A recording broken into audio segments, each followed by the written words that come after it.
So, you are very welcome back to the Global Band Room. This week, we have an amazing guest on the podcast. We have Chuck Henson, the voice of Bands of America, and someone who has a long history with our co-host here, John Denovi. John, before we head over to the interview, how have you been this week? Oh, doing great.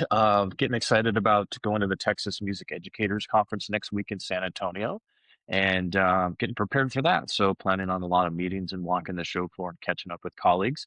I know you've got a lot going on in Ireland. Tell me what's going on with some of the travel related things you're up to. Yeah, so this week was Imbolc, for anyone that hasn't heard about Imbolc. It's called St. Bridget's Day as well. So it's the traditional turning from winter into spring. So we've been launching some new itineraries and celebrating Imbolc, and hoping to have some bands and choirs in future years come over to be part of some of those festivities here in Ireland. But no, next week I head off to Austria. I'm with a band traveling through Vienna, Salzburg, and Prague. Three pretty cool cities to go for any musician. So I mean, that brings us to, I suppose, our sponsor, which is Upbeat Tours. Upbeat Tours is a performance tour operator. If you are looking to bring your group on its first international tour and bring it to an international stage, you can contact myself and John. We are at upbeattours.com, and you'll be able to find out more about how to make that step onto that international stage, or talk to one of our fantastic US partners.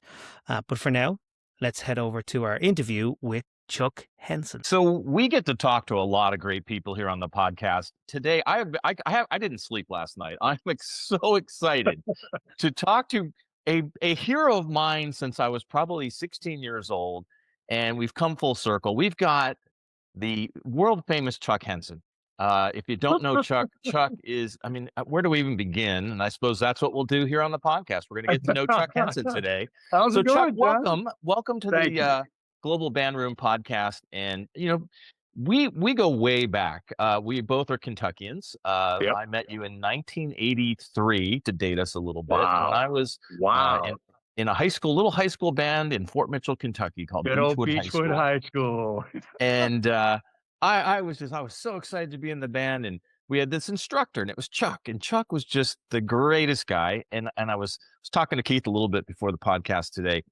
We got this opportunity to watch the PBS broadcast, and you were a member of the Madison Scouts. You were the color guard of the Madison Scouts, and you were on TV. You were on PBS. You had a clip in one of the broadcast shows. And at the time, if you remember, if you were on TV or you were on any kind of screen, you were kind of a big deal. Anybody was. There was no phones. It was very rare to see yourself in an image on a video camera of any sort. So here you are on TV, and we looked up to you like you were just this major celebrity. And look at you today. I mean, you carried that all the way through your career, and now you're on TV, you're on the radio, you're on booming through stadiums around the country and around the world. So Chuck, take us back to your humble beginnings in Kentucky, and how did we get to this point where now you're the voice of BOA? Well, it's funny you talked about career choices. In another podcast, you guys asked each other what you would have been if you didn't end up doing what you do today. And both of you said that you would have still been in band and done this. I always wanted to be the front man for something. I can remember when I was a very young kid. I have two other brothers, one older and one younger. And we used to literally, this will be such a nerd comment, and I've never said this out loud to anyone before. We used to play parade when I was a kid. And one of my brothers would have all the cars lined up on the road, and another one would be, and I was the color commentator. I was the one doing the TV commentary on. And there's never been a time that I didn't want to be that guy. I was like Keith. I was a clarinet player in my high school band, Boone County High School Marching Band in Florence, Kentucky. It was a really poor band. But somewhere along the line, I think it was my senior year, a little tiny drum corps from Southgate, Kentucky called the Golden Knights came recruiting at our high school. And, we watched them do their pitch, and it was really cool. I thought it was really interesting. Of course, they showed 1978, 1975 Madison Scouts videos, and it was all really exciting. And I went up to who my memory says was John Turner, and you know John I Turner. know, John. He Yeah. he judges for Bands of America and NDCI. John, I believe, was drum major for Golden Knights the year before. He was a trumpet player as well. But I went up to him and I said, "Well, that was really good. Have a great summer." He was like, well, you should come check it out. I go, "You just told me there are no woodwinds in the group. And by the way, Keith, I have a problem with you because you said that you were a woodwind player, therefore you couldn't be in drum corps. And I say you're wrong because I was a woodwind player. And they said to me, well, why don't you be in the color guard?" Now, mind you, this is 1979. And I'm like, "I can't do that. That's for girls." So, no, you just saw that clip of the Madison Scouts. There's the Cavaliers. We're going to be a co-ed guard this year. And I was like, okay, I'll check it out. I went to St. Teresa's High School in Southgate, Kentucky to that first rehearsal. There were 14 of us in the color guard, 14, 4 boys, 10 girls. And I was like, okay, I can do this. I don't feel emasculated. I can learn what I need to do. To make a very long story very short, during that summer, we had a show in Chicago. We were on a school bus from St. Teresa, is how we traveled. So we went up to Chicago. We're doing this drum corps show. Golden Knights went on first because we were 50 members strong. And the last corps that night was the Madison Scouts. And I had never seen them before. And they're playing our song, Malaguena, Ice Castles. I mean, it was just, and I'm on the sideline. We're lining up for retreat. I'm watching the Madison Scouts perform, and they just started their playing our song, and my mouth must have just dropped open. That it was just the coolest thing. I was like, "How are they doing that? This is the most amazing thing." My guard instructor, and John, you know Debbie Black? Is that a Yeah. name that's familiar to you? Yeah. So Debbie was the guard instructor for Golden Knights. She came out of 27th Lancers. She comes over to get me, puts her hand on my shoulder, and goes, "Come back to us now. Come back. We've got to light up the retreat." And I'll be, but did you see that? The next year, Dan Atchison drove me to auditions. Dan before Dan was Dan Mhm. drove me to auditions. Literally, Tom Atchison, Dan Atchison, Norm Atchison were the people that groomed me to put me into my spot at the Madison Scouts. I was in Scouts till 1984. I taught the corps for 2 years. I was on the board of directors, probably a decade or so after that. The man I am today is a direct result of my involvement with Drum and Bugle Corps and Bands of America. And I wouldn't have it any other way. The people that I've surrounded myself with have been the most positive, uplifting folks in the entire planet. And it shows when you look at those two organizations, Bands of America and Drum Corps International. So that's the short version. The TV stuff happened long after I graduated college. I was a journalist major at the University of Kentucky. I got my first TV job at age 45, 45, There's still with time. There's still time for me. experience. Yeah, with no experience. And I was a train wreck, of course, that first day, but they saw something in me and groomed me to it. Ended up doing the morning show at Bay News 9 in Tampa for 11 years. Retired in 2022 from that. And now I'm a massage therapist in Inverness, Florida. I just started a whole new path at age 61. I'm 63 now. What a great arc. Wow. What a journey. So how did you had those original you were narrating with your brothers and you were doing the cars and you were the color commentary. Nerd. How You did could say it. you Nerd. tell Yeah. tell us how, your journalistic career sort of evolved? Because, it's pretty fascinating how you got to be the voice, and then we'll lead to how you became the voice of VOA. Sure. I started in college as a music education major at the University of Kentucky in Lexington, and quickly discovered that those are all 1 credit hour courses, and it was going to take me 22 years to graduate from college. And I was doing work study. Oh, so I switched to special ed. I went from music ed to special education. I got a job at the at the at the education library at the University of Kentucky. While working one night, the phone rings. I answer it. It's that husband of the woman who's the librarian at the education library. He's the program director for 2 radio stations in Lexington. He gives me a job sight unseen over the phone, just hearing my voice. And so the next year, I switched to telecommunications and into journalism, and that man and that phone call took my whole path in a very different direction at that moment. I started doing weekends at a tiny little radio station in the middle of horse farms in Lexington, and really just got a reignited my passion for performance. All of that. What we do in band, what I did in drum corps, what I did on TV is all performance. And those skills were taught to me by being in music and music education. It's Yeah. the key to everything for any kid, really. As far as connecting to Bands of America is concerned, once I was in the Madison Scouts in 1984, Mike Turner, who was our guard instructor for the Madison Scouts, was also the head guard coordinator for the Bands of America summer camp, which was in Whitewater, Wisconsin, about an hour down the road from Madison. They were short 2 guard instructors. So he asked me and my buddy Randy Black if we would like to make a little cash in between tours. That's when drum corps had a first tour and a second tour. And what drum corps kid doesn't want to make a little cash in between? I like to eat. My peanut butter and jelly stash is a little low. So I went and did that. That year, I was concurrently going to college at the same time. All of this was happening at one time. The announcer for Bands of America, I'm going to tell the story wrong.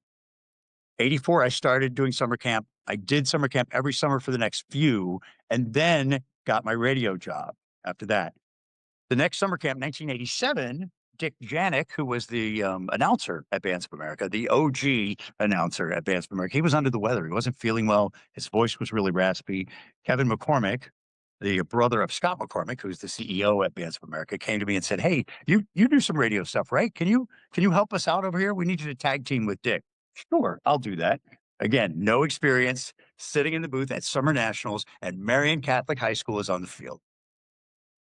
I'm like, what am I doing? This is insane. Like, this is the big leagues, and I'm just a rookie. That fall, they asked me to do the first day of Grand Nationals, which was in Pontiac, Michigan, and I did every show since for 35 years. And it's been amazing. Wow. A little Yeah, bit of it's the right place at the right time. exactly it, but doors open when they're supposed to, John, right? And you have to be smart enough to walk through them. And I am, and I've always said this, the luckiest man on the planet. I've always been the luckiest man on the planet. Those Wow. opportunities have presented themselves at the right time. I'm relatively unafraid of adventure, which is, I think, another thing that drum corps taught us all. Jump in feet first. I'll figure it out. Let's go. Throw me in the deep end. I'll learn to swim. So we all have influences. Who in your broadcast career, who has influenced you? Who stands out? Honestly, the traditional, like, people like, Murrow, that you hear a lot, Walter Cronkite. Those are the guys that were sitting behind the desk when I was growing up. On a more up to date level, there's so many amazing journalists that happen in the world, but it's the news directors inside those organizations that give those people the direction that they need. And mine was a guy named Mike Gotro at Bay News 9 in Tampa. He's the one who took the chance on me at that point. Again, giving me a job in the number 11 or 12 market in the United States with no experience. It's insane. You can't get jobs like that anymore. There's nobody that does that. But at some point, that happened to me, and he was the one who groomed me to be the journalist that I am today, the one that doesn't take sides. And we know how polarizing the news and the world is right now. And it was so refreshing to go through a program and be part of an organization that still valued journalistic integrity. Anything like that anymore, do I?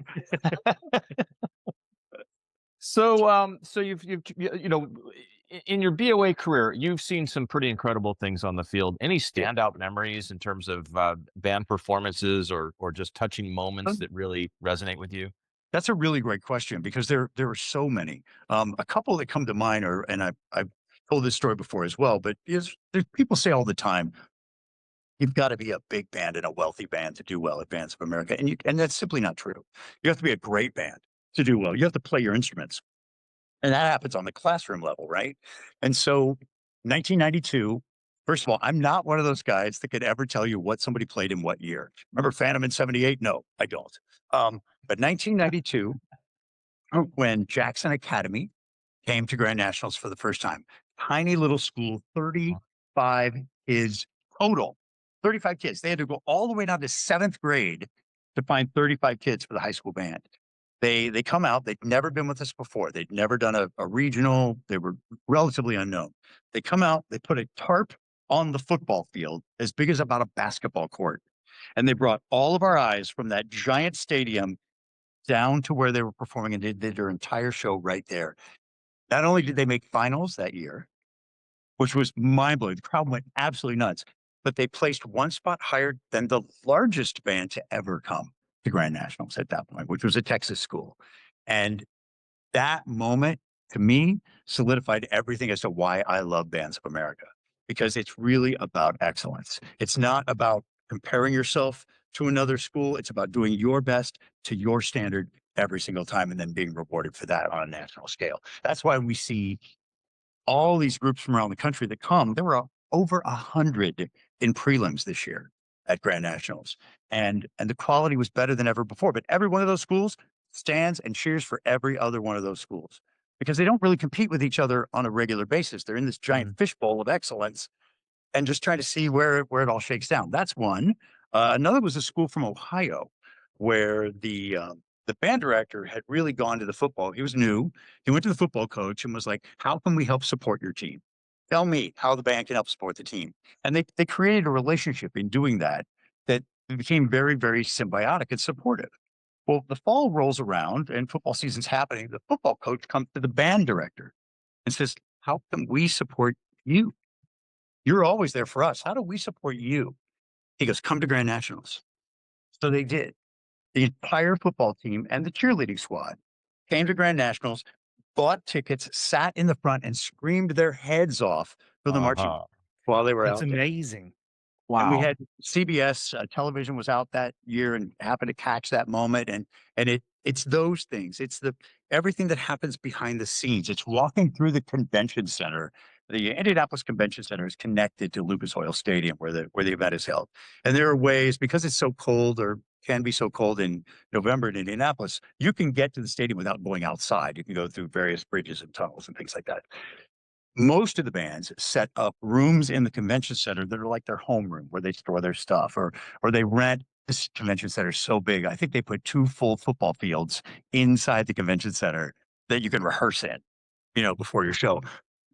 But the trail of kids, someone finishes their show, they come out of the stadium, they're in a single file line, they're going through the convention center, everything stops.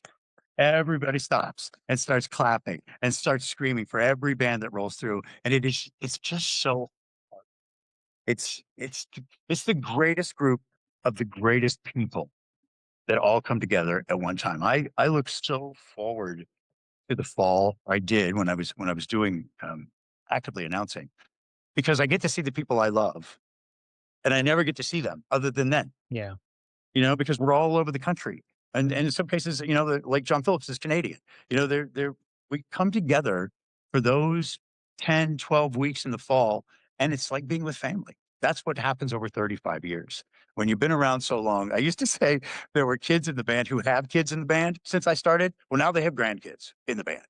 And when you've been doing it that long, it becomes part of your life. And I'll tell you, when the issues happened to me with my sight, and I knew I couldn't do it anymore, stepping away was the hardest thing I've ever had to do. And Bands of America was so gracious. I'm tugging on a toy with a golden doodle right now, if you're wondering why. Just trying to keep him Oh, quiet. please bring her on. Yeah. He's big. He's 7 months old and already 50 pounds. Wow. Yeah. So when they asked me to come back this year on the 50th anniversary and be an active part of it by doing the podcast, by hosting the 50th anniversary celebration, I literally got off that phone call and started to sob, because I thought I was done. And what they said to me is, "Chuck, there will always be a place for you here. Always. We'll find something for you.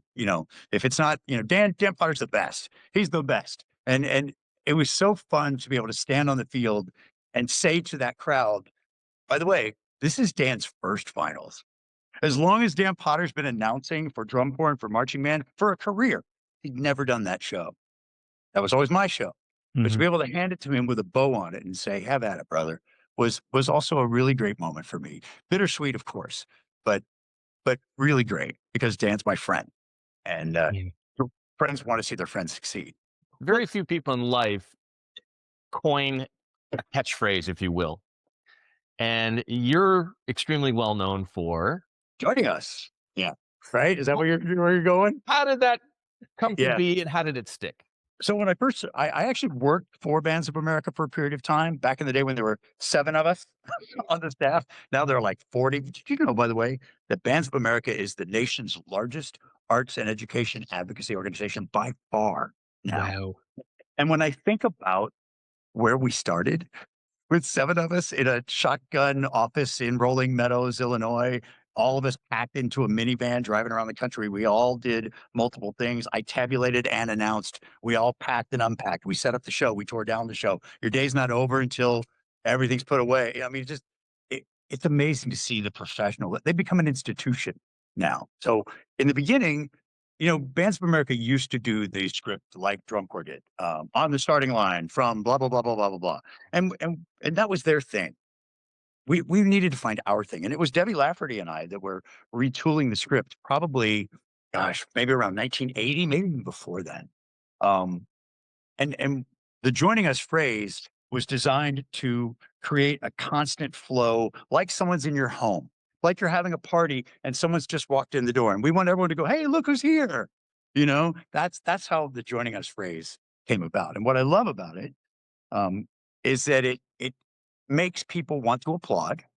It's like, yeah, let's all look at the field. But it also has become so popular within the activity that now there are other marching band circuits that use it.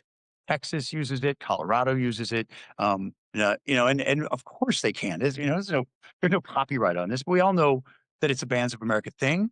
But what a nice tribute to Bands of America for people to adopt that. It's And cool. and So that's Chuck, how it started. it's now become the name of this special podcast that you're after putting together for the Yeah. 50th anniversary of Bands of America. I'm going to play the outsider here for a moment, Chuck. To someone that's here in Europe, in Ireland, tell me a little bit about what is Bands of America. You mentioned that Sure. there's a marching band competition associated with it. It's an advocacy group for music education. Mhm. But tell us a little bit more about what it might look like. Sure. Paint a picture of what that organization is for. The evolution has been mind blowing. It literally started with a gentleman named Larry McCormick.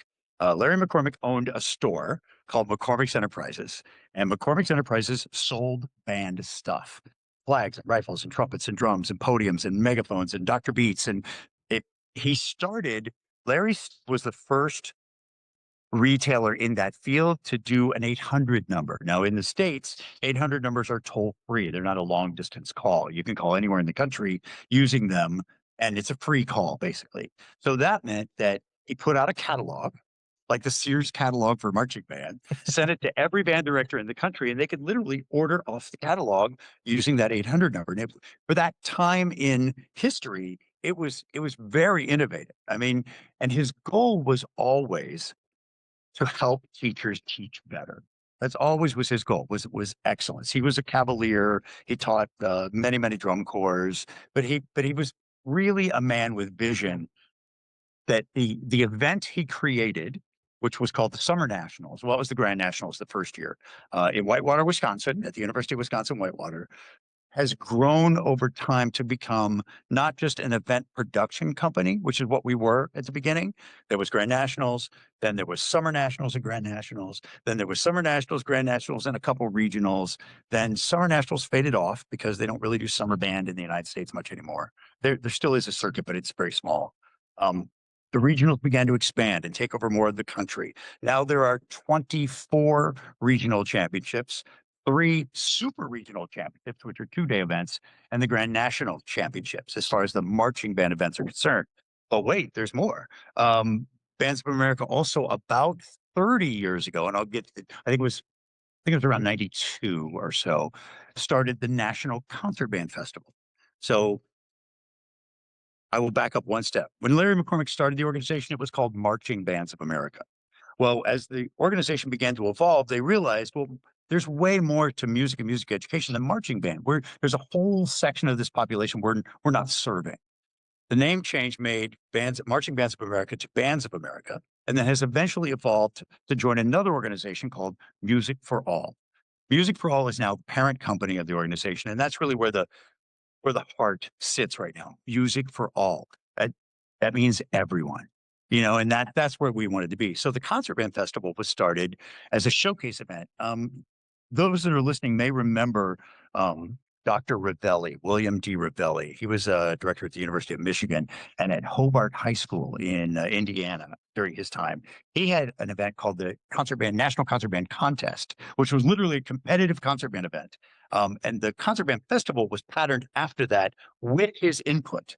So Dr. Revelli was part of the planning team to start this new event, as was John Painter from Northwestern University. And the names that are attached to that first event are iconic. Frederick Fennell, and I'm just trying to, off the top of my head, Ray Kramer. I mean, people that are just iconic music educators. It's not a competitive event. It's a showcase event. You have to be invited to attend. Many of the people that are on the Midwest board are evaluators for the National Concert Band Festival. So it's got that kind of a reputation. Once that event was established, then after that, we've gone into advocacy. So through groups like NAM, the National Arts and Education Organization, all the MENCs and the MEAs of the world, we work with them to help teachers find resources that they can teach better. Music Pro just created an AI bot, music teacher bot. Let's say you're a new teacher in the middle of Nebraska and you have no idea, and you have to create some flute pedagogy that you have no idea what to do. You can literally talk to this bot and it will help you create that program step by step. So those are the things that's the next generation of Music for All is in arts and education advocacy. The new executive director, James Weaver, Dr. James Weaver, came from the National High School Sports Association, and he was in charge of music programs there. He's a teacher. He's a orchestra player. He's an advocate. He's going to be the best person to lead them into the next 50 years or so. I hope that encapsulated what it is. It's so many things. It's difficult to really nail it down. It started as an event company, and now, as I mentioned before, is mostly, well, we still of course have the events. They're the marquee, but the education advocacy is where they want to be, and it's where they're excelling right now. Well, Chuck, I think there's a bit of a reflection in both your career and in Bands of America and in the growth. Like one of the things that really comes across in the podcast for anyone that's out there, the podcast is called Joining Us, and it's on the Music for All Network podcast. It's part of that feed there. You'll find it on Spotify and probably any other podcast platforms that you listen to.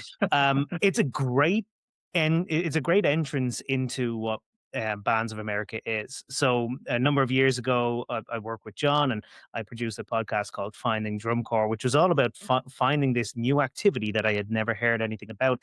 It felt a little bit like listening to Joining Us, I was finding this new activity that I had not heard much about. I knew of it, but the scale of it and the breadth and the depth, and you come across so well on it, Chuck, as well. You clearly love the activity so much. It's less of an interviewer and more of a friend talking to people about this organization that you care so much You for. nailed it. You absolutely nailed it. Those conversations they're just that. Yeah. I literally do no prep for those. I mean, I've been around the organization for 35 years. I know these people. And even the ones I don't know, like the conversation we're having right now, we know each other. We're living this. If I introduce you as a band person to a friend of mine, you get a pass. You're automatically a good person. And that's what being in this activity has shown me. Those people that I spoke with, 25 episodes, first of all, they're like, yeah, let's do an oral history of the organization. You have 25 episodes to do it. Sure. Let me try to get started on that. So the conversations aren't chronological. They're really not about then there was this, and then there was this, and then there was this. What we did is we pulled the people from different sections of history, and they told their story. Mm-hmm. And together, those all pile up and create the house that is Music for All and Bands of America. And I had the best time. do it. I literally got a front row seat to creating an oral history of an organization that has meant everything to me and now will live forever. What we're doing today will live forever. Someone will listen to this 25, 30 years from now and go, well, who are those dorks? And second of all, wow, that was some pretty cool stuff. Who doesn't want to be a part of that? It was something I could do because I had about 2 years ago, I had a significant issue with my vision. And because I can't read scripts anymore, it's very difficult for me. I have to put things like right up against my face. And even then, everything is all warped from a lot of scar tissue in my right eye. This was something I could do. This was something I could talk. I interviewed people for a living. I was a traffic reporter. I was a news anchor. I worked in the field. I can interview folks. That's easy. And you know that editing those stories is what makes them magic. You can have all the conversations on you want, but it's the editor that really does the hard work, takes out the ums and the ahs and makes you really sound like you know what you're talking about. And in our case, that's a gentleman named Patrick Keller, who was amazing. I'm sure that you've recorded many segments and then went back through them and went, how do I make this into something shiny? And you do. So I give the credit where the credit is due. Thank you for the compliment. I enjoyed every one of those conversations. I wish we had continued. I wish we'd done more than 25 because we certainly could have. We just scratched the surface with those 25 and amazing people, iconic people.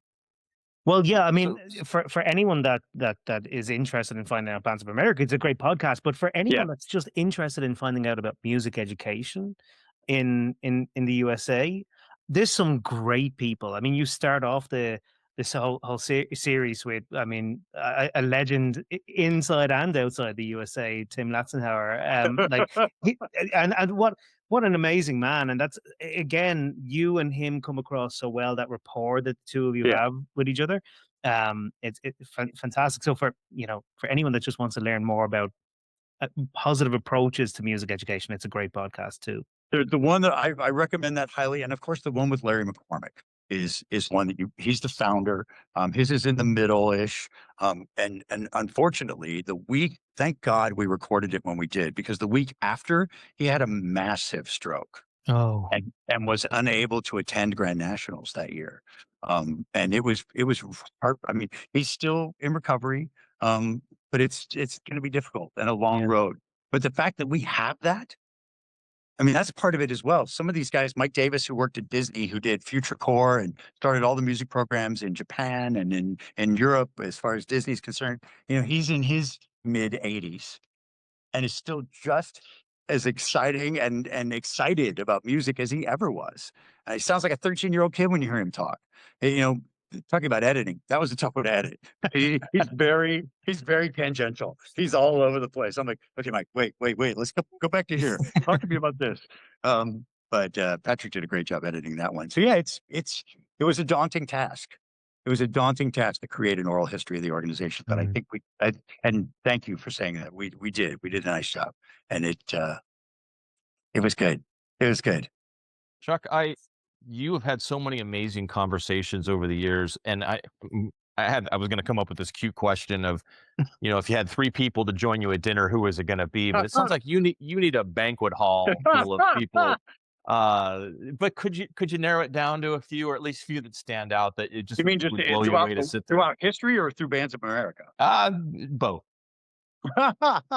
Wow. Okay. That's a good question. Let's do history. Let's do history I've first. never ever considered this question, so it may take me. Give me a second to think. Good or bad? I mean, of course, there are people like who wouldn't want to have like Gandhi or Mother Teresa at the table, right? To pick their brain about MLK, with the civil rights, with all the tumultuous things that are happening in the United States right now. Those leaders who created peace would be at the top of my list for sure. Otherwise, there's with Dr. Revelli, William D. Revelli, who I mentioned in connection with the Concert Band Festival. I feel like I had that experience with him, John. When we were doing that event, we're having lunch for the evaluation. I'm literally sitting across the table from William D. Revelli.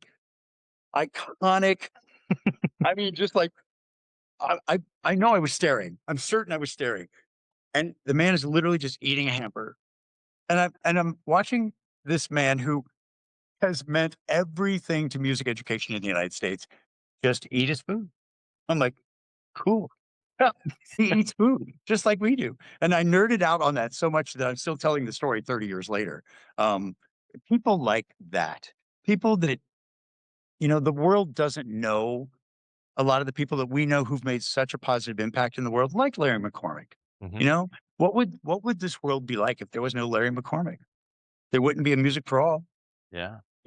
Think of the hundreds of thousands of students and parents and teachers who've been positively impacted because of what he started as a store in Chicago. That, if I had to pick three, and I'm sorry I can't give you names other than the two I've already given you, it would draw from that pool. It would Sure. draw from that pool of Oh, people it's a terribly unfair question. who have made excellence and made humanity and made empathy and compassion and education part of their life's being.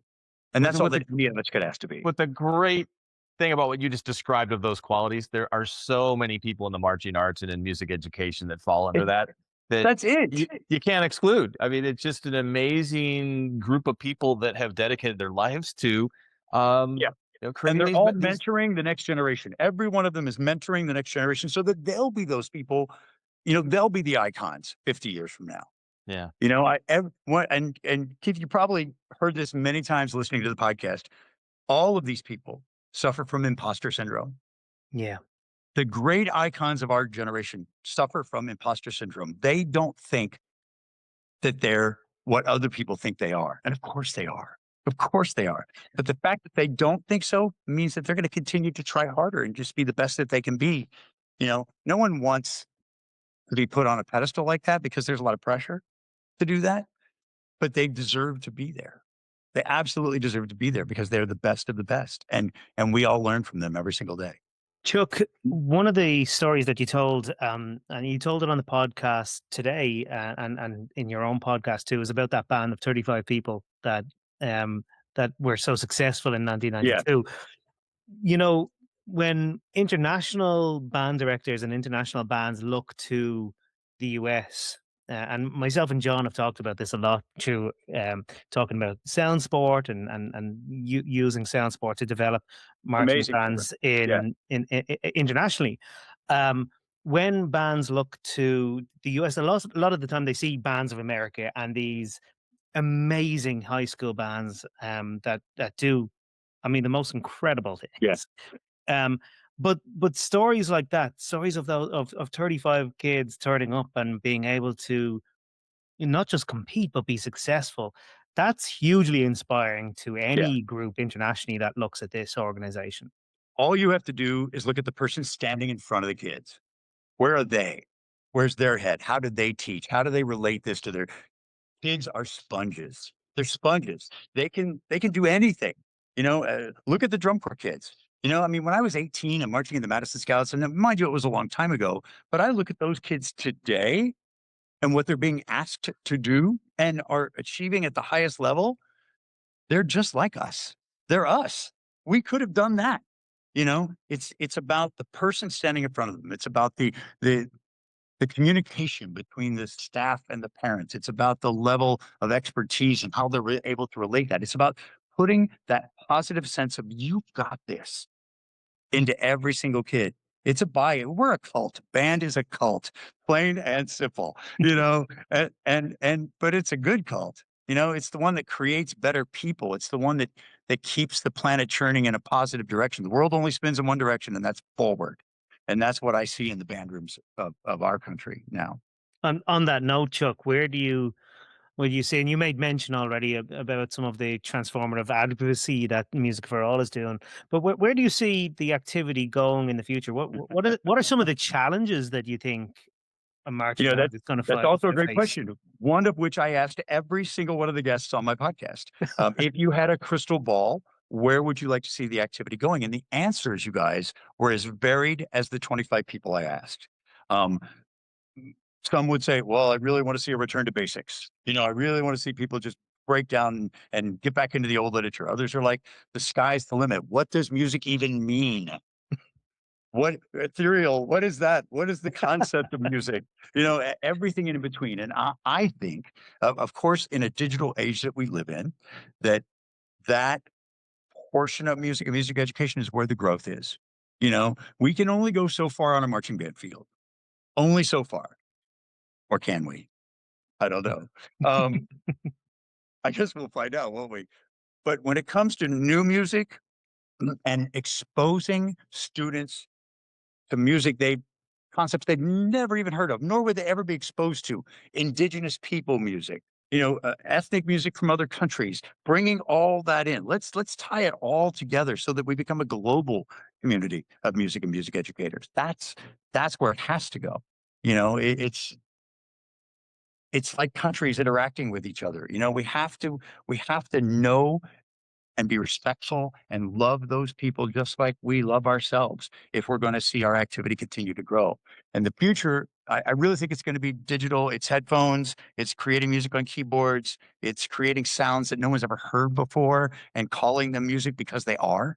But we're also kind of a dinosaur at the same time. So, and I'll use drum corps as an example. There are people that sit at drum corps shows today and go, well, this isn't drum corps. My day was drum corps. Where are the spats? Where's the high mark time? Well, it's gone. And the things that have replaced it are even better, but they're not in a place to see that, have their eyes open to that. And so I think what I would like to see is have everyone be able to open their eyes, look around, see the world for exactly what it is, and let's all make it a better place through music. Great point. First show I ever saw for drum corps was Blue Coat's Tilt, because I'm such a That was your latecomer. first one? Yeah, well, I'm such a latecomer to all this.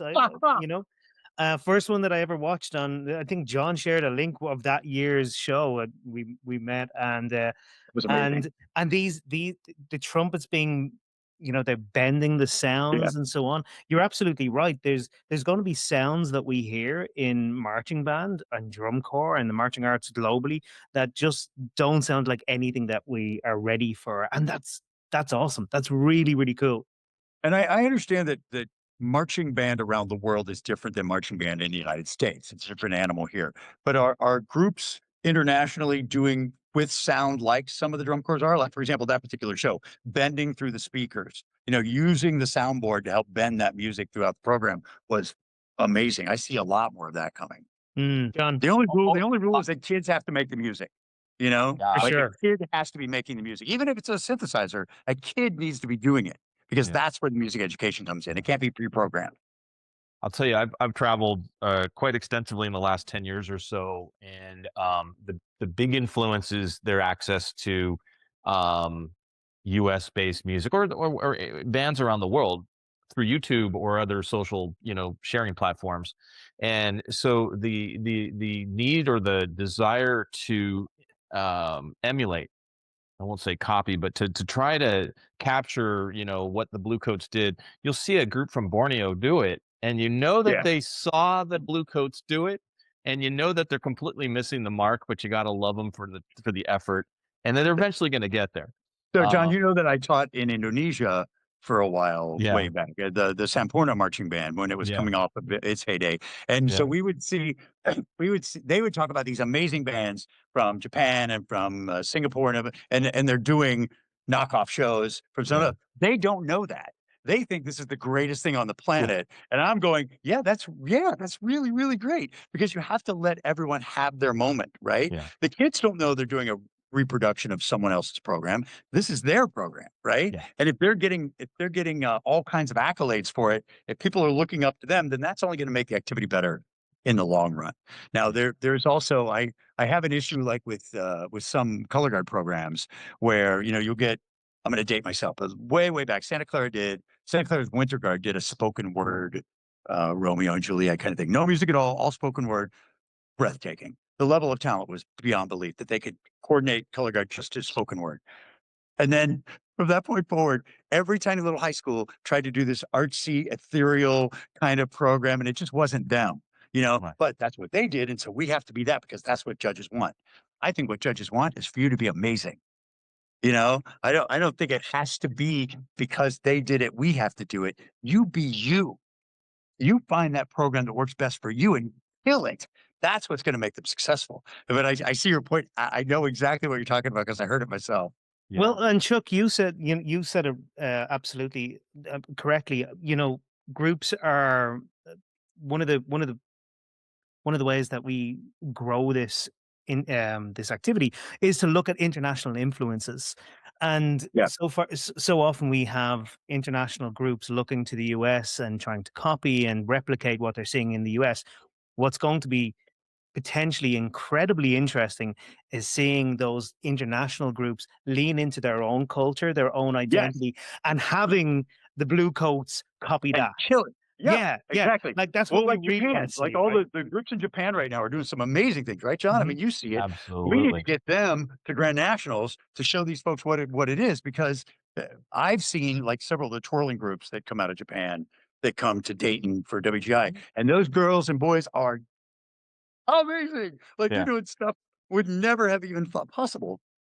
So yeah, while the activity may have started here, the idea may have started here. Yeah, let other people take it and run with it and make it their own. Yeah, You're right. Yeah. for sure. I The mean, I dog's think trying to that's eat the cords right now. I'm trying to get him out of his mouth. Oh my God. Come here. 7 months I, old. Everything goes in his mouth. I think that's a really good note to kind of wrap all of this up. This is the Global Band Room podcast, and this idea of international fusion as we move forward with Bands of America and music for all, Yeah. globally for all. I think that's a great way to kind of wrap it up and get people internationally interested in your podcast and learning about the history of Bands of America, because it can be replicated. It started with 7 people, as you say. An And idea look at is it now. only as good as the people that continue to move it forward. Yeah. So let's move it forward. Let's move it forward. Make it awesome for everybody. I salute you guys and what you're doing here. I think that you're so on the right track with bringing literally the world together into this venue and this particular podcast. And you guys are great. And I appreciate the opportunity to say hi this morning. Well, Chuck, thanks so much. It's like I said, a great honor. I probably won't sleep again tonight because I'm so excited coming off of this. And I look forward to catching up with you a little bit offline as well. Great seeing you, my friend, and we Thank you really guys. appreciate your time. Thanks for Have a all great you day. do for Music for All. Thank you. Thank you. Oh.